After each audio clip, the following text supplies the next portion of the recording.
Morning, শুভ সকাল। কেমন আছেন সবাই? আশা করি সবাই খুব ভালো আছেন। আমি শতাব্দী বলছি দূর দেশের বাসিনীর একটা ছোট্ট ব্লগ থেকে। আর আমি বলছি কানাডা থেকে। যে জায়গাটায় থাকি তার নাম হচ্ছে এডমিন্টন, আর এটা অ্যালবার্টা প্রদেশে। আজকে বাইরে একদম বেশ ঝড় মতো চলছে, আর প্রচুর বৃষ্টি হয়েছে কাল সারা রাত ধরে।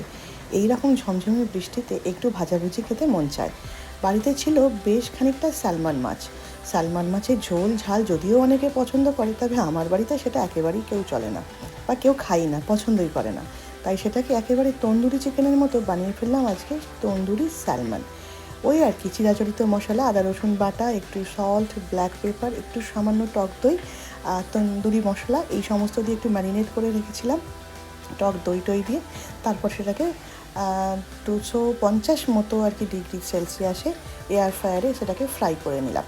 তো এটা আমার পড়লো প্রায় ধরুন 25 থেকে 30 মিনিট মতো। আজকে একটা দারুণ সকাল, আর তার সাথে এইরকম একটা রেসিপি, ভীষণ ভালো লাগলো আজকে দিনটা। Thank you for watching.